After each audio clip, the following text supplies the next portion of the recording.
Just the status of where we are right now in South Louisiana with the impending rains heading this way. Where, from your professional opinion, where are we?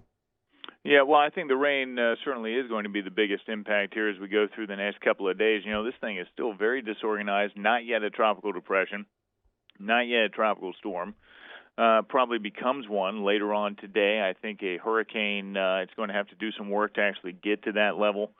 Probably wouldn't matter either way. The impact's still the same. I mean, the heavy rain threat is the biggest, and you're going to see probably an area of somebody getting 10 to 15 inches of rain out of this, maybe isolate higher amounts, and wherever that is, you're looking at the potential for significant rainfall flooding. So with these systems, tropical storms, if they don't intensify too much, usually the biggest threat is that heavy rain. Obviously, we do have some surge threat outside the levees, of course, but heavy rainfall flooding, I think, is the biggest issue. Trending a little east through the overnight time frame. I think anybody really from, east of Lafayette through Baton Rouge, New Orleans, maybe even over as far east now as Gulfport, anywhere in that range, I would say the average rainfall amounts, 4 to 8 inches out of this system. And then somebody within those bands, 10 to 15 inches of rain not out of the question. So a 4 to 8 inch total over 3 days, probably not going to cause too many issues, at least immediately. It will raise the river levels, obviously.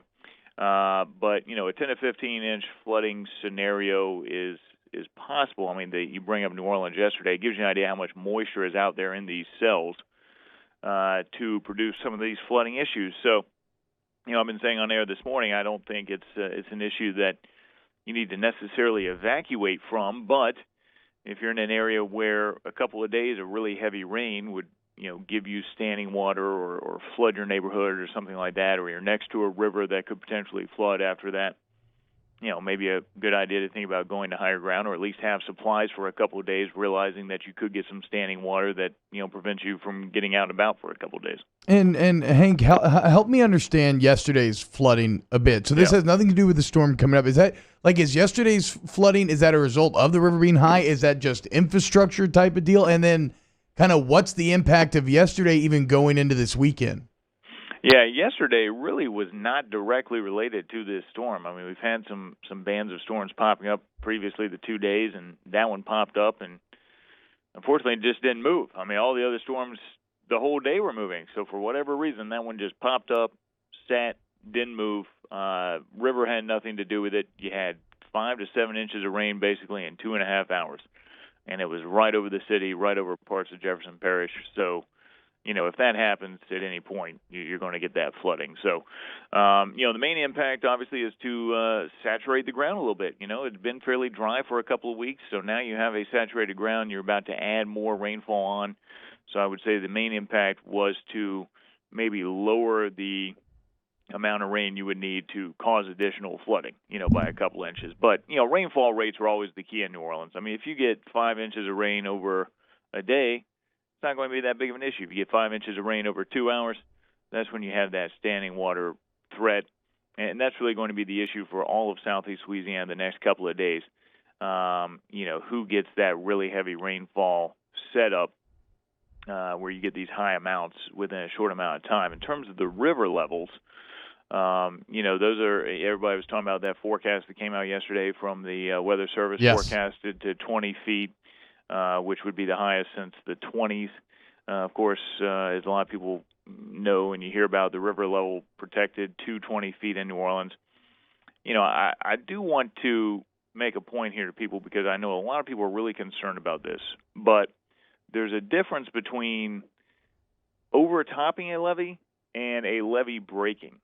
And I think that's important to remember here with the river. I mean, nothing's impossible, obviously, but I would be extremely surprised if we had some sort of just catastrophic levee break because of a level at 20 feet. Now, what you may have is some overtopping, especially with some wind, especially with, the storm moving through. You may get water sloshing over the top of the levee, something like that, which obviously would look concerning because we don't see that.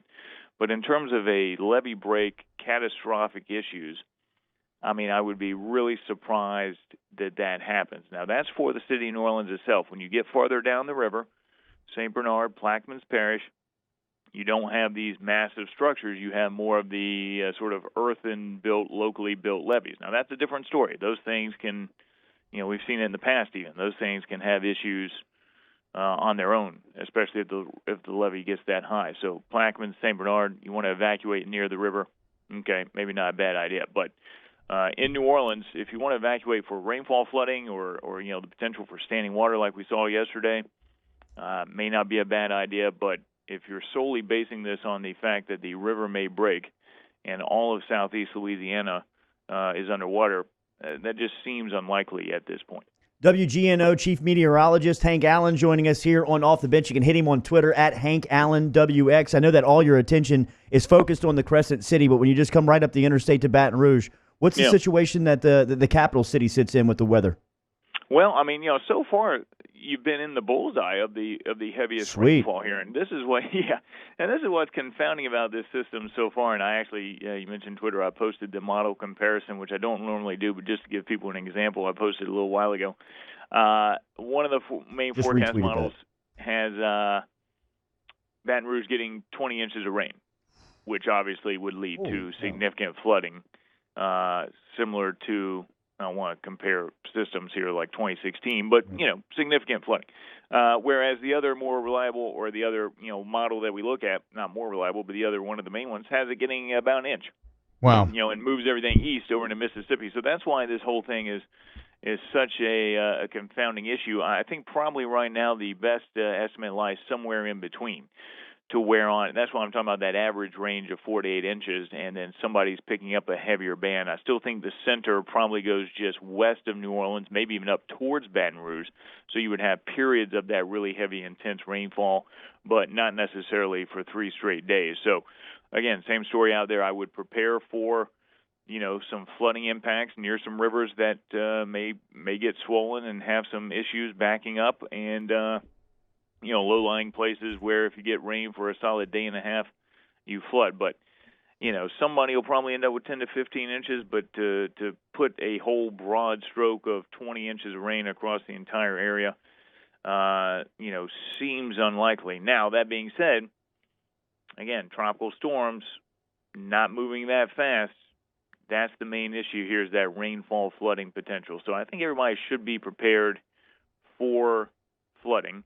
And then, if you don't get the heavier band, great. But I would be aware of the threat of this flood potential because that's going to be the main issue here. Wind, especially that far inland, not a big deal. Obviously storm surge, not a big deal up there. But the rainfall flooding here with some of the area rivers and also just in general land areas is going to be the key. Talking to Hank Allen, Chief Meteorologist at WGNO, but he's not only a Chief Meteorologist. He's also a Mississippi State grad, and he hosts the Sky Dogs podcast and the Sport and Spirit show, where they talk about drinks and sports. It's awesome. But, Hank, I'd be remiss if I didn't ask you about your dogs. How do you feel going into this year? A little bit disappointing last year, huh? How we feeling? Yeah, it really was. And this is why I kept telling everybody the caveat here is the coaching change, right? I mean, we had the best team probably we've ever had top to bottom. I don't care if Mullen leaves, but I feel if he sticks around, you go 10-2. I mean, that's just how good that team was. Historically great defense. But anyway, obviously you don't expect the defense to be as good because you lost so many guys. The cupboard is not totally empty. You've got a really great linebacking crew. A lot of young depth on the defensive line. You'll have to see how that evolves. Offensively, boy, I mean, that's the crapshoot here. I mean, I got to have somebody that can throw the ball, and then I got to have somebody that can catch the ball. Now, you like the transfer from Kansas State. That's a receiver that we know historically can perform. I don't know about Stevens coming in from Penn State, but you know what? At the very least, maybe he's a guy that knows the offense and you can get in there and sling it around a bit. I think the running game is still fine. My buddy that I host the Sky Dogs with, who is the eternal optimist, is saying 3-9 this year. Ooh, wow. And I said that may be a bit excessive.